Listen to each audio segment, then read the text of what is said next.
Miami can be a very polarizing travel destination, but it's not all about partying. So here's my third episode of The Perfect Day in Miami, this time in Miami's oldest neighborhood, Coconut Grove, and a little bit of Coral Gables. Start off at Chug's, a take on the classic American diner. It's Cuban-American, both with Cuban comfort food and traditional diner staples, all mixed in one. Get their iced cafe con leche, their pastelitos, rice pudding blintzes, or the Cuban breakfast sandwich, made with Taylor ham, sunny side-up egg, Duke's mayo, yuca papitas, all in Cuban bread. Coconut Grove was first settled by Bahamian pioneers in the late 1800s and over time evolved into a cultural and artistic hub with a distinct bohemian charm. Check out Peacock Park, which is named after Charles and Isabel Peacock, who established the first hotel in Coconut Grove and Miami-Dade County. You could walk to see a view of Biscayne Bay, where the neighborhood's maritime industry thrived, with many of the residents working as fishermen, boat builders, farmers. If you're not into a sit-down brunch, you could go to El Bagel. I definitely recommend trying the King Guava Bagel. It has guava, cream cheese, fried egg, and potato sticks. You can only get in Miami. And then for coffee, you can either go to Panther, which is a Miami classic, or hang out at Books and Books. It's an independent bookstore in Miami. It was established in the 1980s.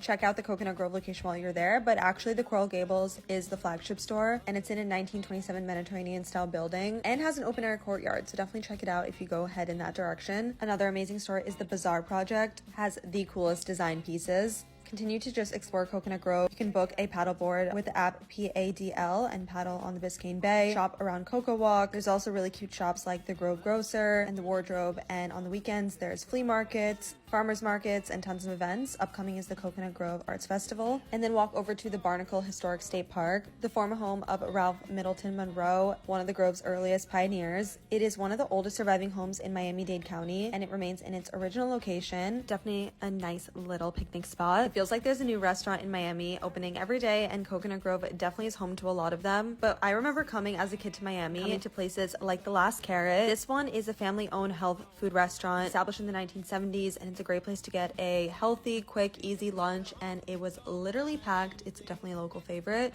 Miami is not known as a walkable city, but Coconut Grove will prove you wrong with the Commodore Trail. It's a scenic 5-mile pathway that connects Coconut Grove and Coral Gables. It would also be a great idea at this point to pick up a bike and bike over to Vizcaya Museum. It's a historic estate built in the medieval revival architecture with 10 acres of landscape gardens.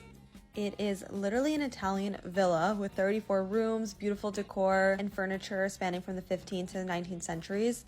It was a winter home and is absolutely stunning. You could spend hours here just hanging out in the garden, by the water, checking out the house. It is $25 per person, so definitely get your money's worth and spend the day here. If you biked, hop on that bike again or take a car over to Coral Gables, where you'll be exploring two of my absolute favorite places in Miami.